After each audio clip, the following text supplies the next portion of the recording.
Welcome back to the channel. दोस्तों, recently हमारे finance minister ने पार्लियामेंट में बजट पेश किया था और उन्होंने बहुत सारे अमेंडमेंट्स भी किए थे जो कि हमारे चैनल पे वीडियोस ऑलरेडी डले पड़े हैं। और उन्होंने एक अनाउंसमेंट भी किया था कि हम लोग इनकम टैक्स को पूरा चेंज करने जा रहे हैं, जो कि आपका न्यू डायरेक्ट टैक्स कोड के जरिए आने वाला है। तो दोस्तों, हम लोग आज के वीडियो में कंपैरिजन करेंगे आपका जो इनकम टैक्स एक्ट है और आपका डायरेक्ट टैक्स कोड, यानी कि दोनों के बीच में कंपैरिजन करेंगे और देखेंगे कि कौन सा बेहतर है। तो दोस्तों, वीडियो को पूरा देखिएगा और स्किप मत करिएगा, जिससे कि आपको समझ में आ जाए कि इनकम टैक्स एक्ट में क्या कमियां थी और उस और कमियों को ठीक करने के लिए डिपार्टमेंट ने डायरेक्ट टैक्स कोड को क्यों लॉन्च किया और उसको इतना सिंप्लीफाई करने की कोशिश ये क्यों कर रहे हैं। दोस्तों, हमने कंपैरिजन शीट बनाई है जिसमें हमने एक्सप्लेन करने की कोशिश करी है इनकम टैक्स के कुछ इंपॉर्टेंट चीजें, और जो डायरेक्ट टैक्स में आने वाली है प्रपोज्ड, वो भी हमने एक्सप्लेन करने की कोशिश करी है। तो दोस्तों, यहाँ पे एक आपका कंपैरिजन शीट है, ये खुल जाती है। तो हम लोग एक एक करके डिस्कशन कर लेते हैं इनकम टैक्स एक्ट और डायरेक्ट टैक्स कोड में कि कौन सा बेहतर है। अब यहाँ पे दोस्तों पहला आपका आता है सिंप्लीफिकेशन। दोस्तों, इनकम टैक्स एक्ट में आपका था प्रोवाइजोस एंड एक्सप्लेनेशन। दोस्तों, ये चीज़ हमने ऑलरेडी पुराने वीडियो में भी बात करी थी कि सिंपल कर दिया गया है प्रोवाइजोस और एक्सप्लेनेशन को, कि इनकम टैक्स में क्या होता था, प्रोवाइजोस होते थे और एक्सप्लेनेशंस होते थे, और उसके अंदर भी बहुत सारे प्रोविजंस और उसके क्लैरिफिकेशंस होते थे। तो दोस्तों, डायरेक्ट टैक्स कोड में उन्होंने क्या कर दिया, कोई भी ऐसा प्रोविजन नहीं रहेगा और एक्सप्लेनेशन रहेगा, सीधा सीधा सिंपल लैंग्वेज दी जाएगी और उसको आपको समझना पड़ेगा। दोस्तों, नेक्स्ट आपका आता है रेजिडेंशियल स्टेटस। अब दोस्तों, इनकम टैक्स एक्ट में आपका था रेजिडेंट, नॉन रेजिडेंट और नॉट ऑर्डिनरी रेजिडेंट। दोस्तों, और डायरेक्ट टैक्स कोड में आपको बहुत ही सिंपल रहेगा, रेजिडेंट बनेगा या तो आपका नॉन रेजिडेंट बनेगा। वो क्राइटेरिया आपको ऑलरेडी डेफिनेशन जो रेजिडेंट की आएगी उसमें आपको दे दिया जाएगा।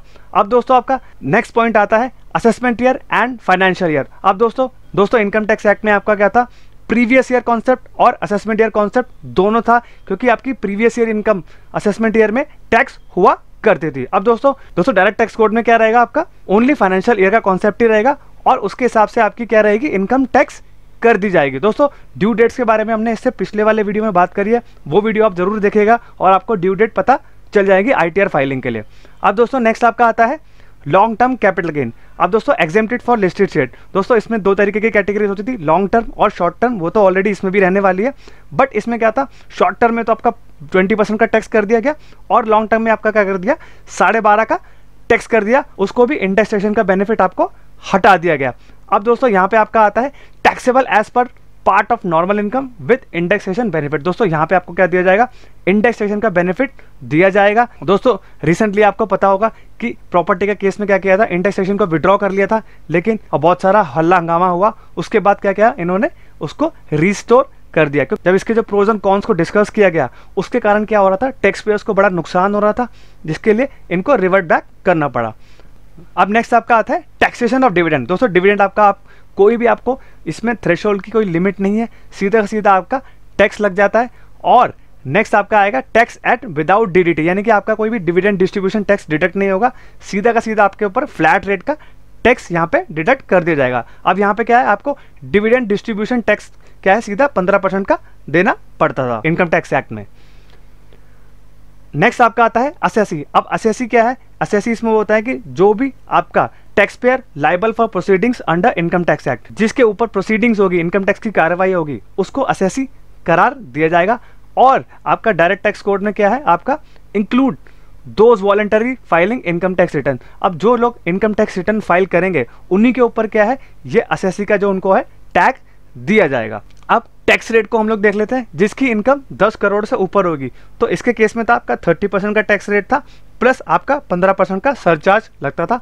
वो उसको हटा करके इन्होंने क्या कर दिया, सीधा का सीधा फ्लैट रेट 35% का आपको टैक्स लगा दिया डायरेक्ट टैक्स कोड के अंदर।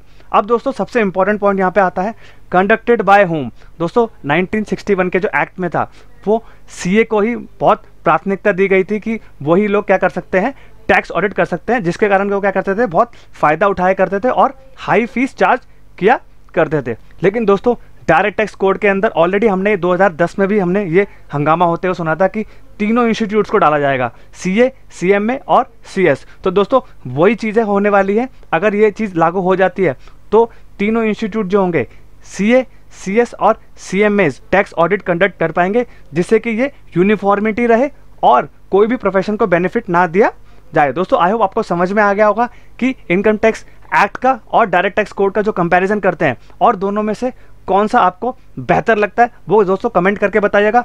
दोस्तों अगर ये वीडियो इन्फॉर्मेटिव लगी हो तो चैनल को लाइक, सब्सक्राइब और शेयर करिए और बेल आइकन भी प्रेस कर दीजिए, जिससे कि मैं आपके लिए ऐसे ही इंपॉर्टेंट और इन्फॉर्मेटिव वीडियोस लेके आता रहूं। I hope you like this video.